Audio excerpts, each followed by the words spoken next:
Of our formal report series, and this part will talk about the outline of your report. So based on your assignment sheet, this goes a little bit into more detail about what you will be expected to do and perform in your report.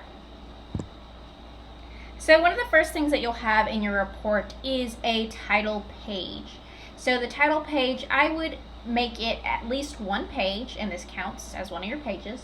And you would have the name of the organization or company, followed by your name and your role in the organization, the name of the course, which is our course, the title of the report, and a subtitle if desired. Subtitles are very fun, so be creative.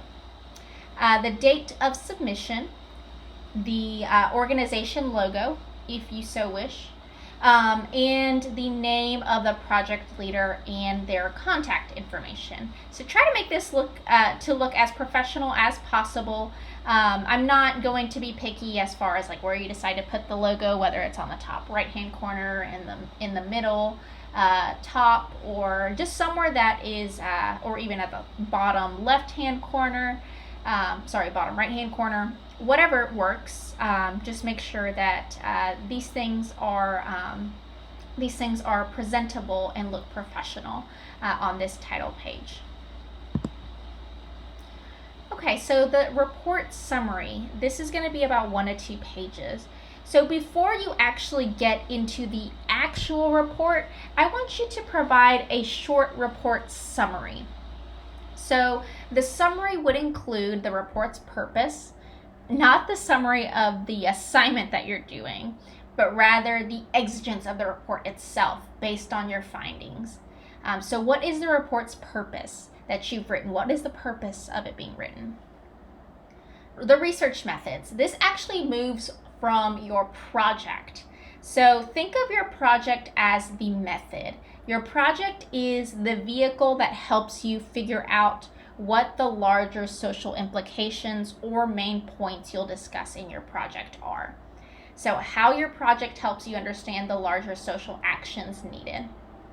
That would be your research method. So I would go ahead and, in a way, summarize what you did for your project and how your project helped you see the main points that you will be discussing in the actual report. And then you'll have your main points. So your main points would be your body, your discussion, just quick snippets of what each main point is about.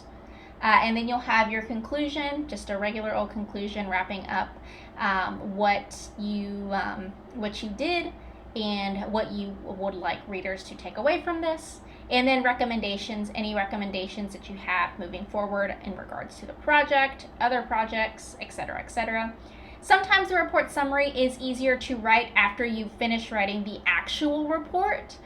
So you could probably save this for last, but it will come in the front. And again, this is 1 to 2 pages. Okay, so now moving on to the actual meat of the report, or the actual report itself. So we'll start off with an introduction.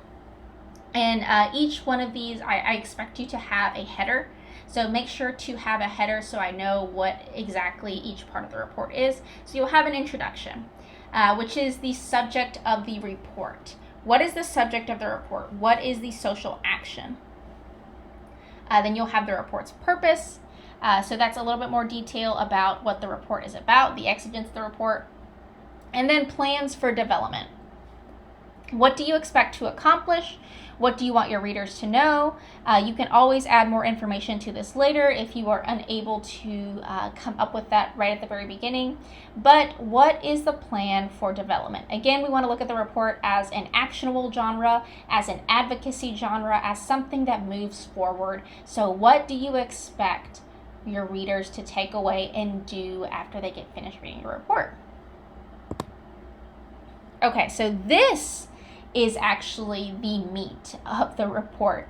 And it is the discussion section, or we can consider it as the body or the argument section. So you will work off of 3 sources. These 3 sources should be peer reviewed.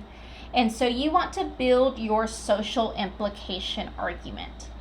So, questions to consider when you're thinking about your social implications. What rhetorical situations are we answering or entering with the project? What larger issue does the project respond to? Why is it important? What does your project do specifically to tackle the issue / respond to the situation? Why should we continue to fund such a project or organization? What needs are being met? What social outcomes do we receive? How do the clients benefit? And how does the Boston community benefit at large?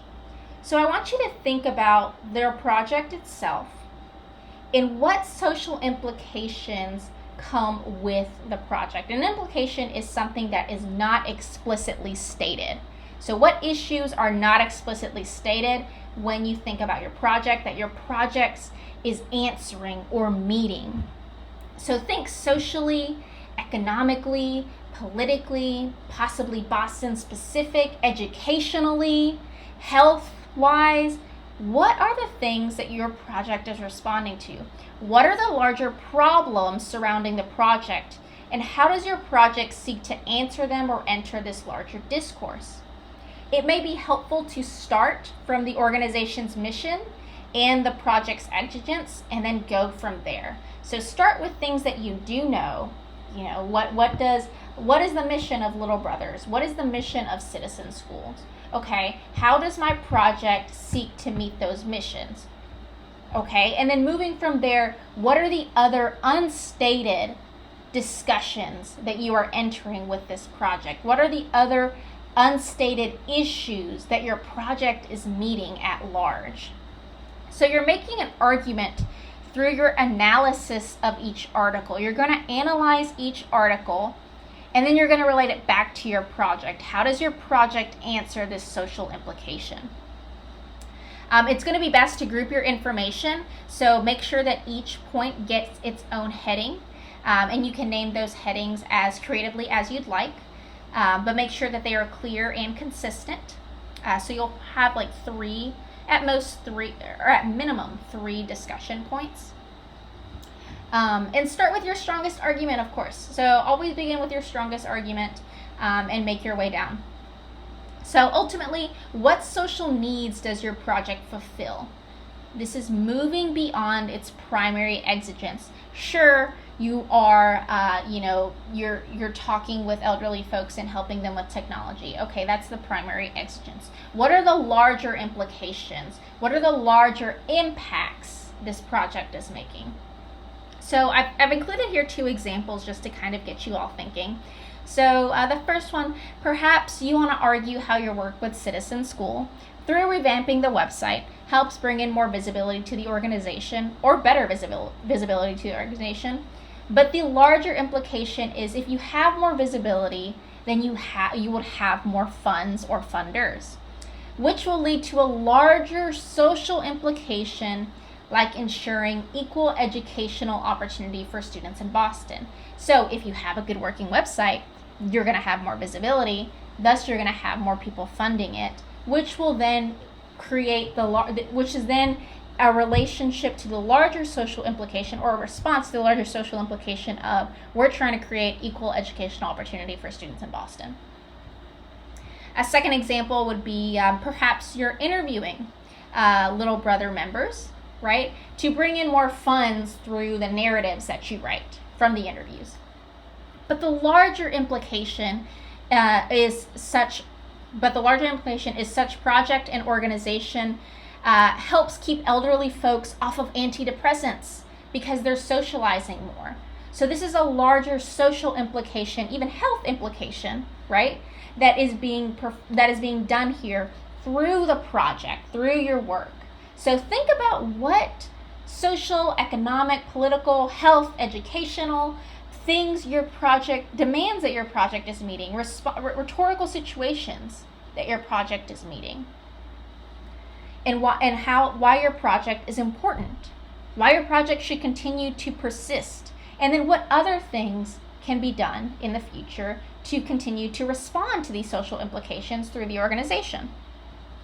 So the goal is to research and think of a project as a vehicle that serves towards larger social impacts. Think of the project as You, the driver, driving this project through all these different types of social implications and social impacts. Okay, I want to continue on this to the discussion. Here's just a little bit more. I want to think back to Grant Davey and the rhetorical situations, right? And Grant Davey, when he starts talking about discourse, when he starts talking about the rhetorical situation, he talks about kairos. Why is this project timely? I mean, we are in the middle of a pandemic too, right? So, what social or health implications does your project meet? Why is it important? Why is it even timely? That's also something to consider. And one other thing to kind of think about it in a little bit of a larger sense, the discourse, the rhetorical situation, the social implications. Grant Davey says political speeches often use specific topics to represent larger, more enduring issues such as questions of civil rights, public safety, social enterprise, constitutionality, separation of church and state, morality, family values, equality, fairness, and so forth. A speech on the topic of requiring school uniforms in public schools may engage the larger issue of how states should be free from federal intervention, an issue that underlies many other topics besides school uniforms. So here we see Grant Davey saying, okay, we have this small issue, we have this small speech, right, that talks about school uniforms in public schools. Just like you have your project, right? Whatever exigence your project does. Your project is a small piece, but it's a response to larger issues. It's a response to larger conversations. So think big picture. What are the social and community impacts and implications your project is serving? So you may focus on multiple categories in your body paragraph. So you can have one paragraph on health, you can have one paragraph on economics, you can have one paragraph on education. That's totally fine. Or you can focus on one of these areas. So maybe you want to focus on politics. And then you have 3 points that are political. That's perfectly fine too. Whatever you want to do, just let me know. And I think I have it on the assignment sheet. By this Friday, August 1st, email me what your implications are, please. So I can kind of see which way you're going, and we can catch some things. If you don't feel like they are good implications, we can talk about it. Okay, now that you're done with the discussion section of your paper, now it's time to wrap up your report's argument. So this is the conclusion. So you are wrapping up your report's argument. Why should readers care? What can readers do now to help? So this is your conclusion, just wrapping up everything that you've said, wrapping up how your project has helped meet these social demands, these implications, and restate any important points in summary. In summary, what is the main takeaway you want readers to have? And then you have your recommendation section. So these are factors to consider when incorporating such a social action, when incorporating your project. Perhaps there's some constraints that you run into, or that maybe you think would happen if you were to continue on with this project. Or how about other projects? Are there other projects that you would recommend and suggest to meet the demands of these social implications? What other projects can respond to these rhetorical or social implications? Other issues you were not able to consider in the report but are worth mentioning. So you have all your social implications.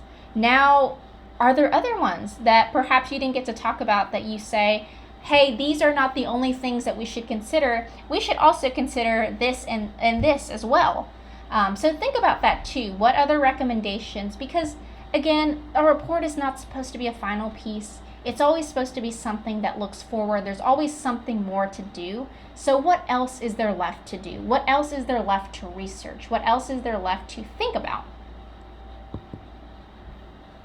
And then you have your references, which is basically a works cited page, but I want it titled as references. And this is your, of course, like I want it to be probably an MLA 8th edition format is going to be the best. Cite your sources, your in-text citation inside the document. So if you cite, each of you will have in-text citations. So please be able to cite that in MLA format. And then, of course, have it correctly labeled at the very end. And then you'll have a list of images. So some of you may want to incorporate images or graphs or data that you either get from other sources, or perhaps you want to use some information from your own project. So that's perfectly fine. Just be sure that you label your images, figures, or graphs accordingly. So you can have one labeled as figure 1, the second one labeled as figure 2. Be sure if you get it from a second source to cite where it's from. Let's stick to only 2 images for this report, however. I don't want more than 2.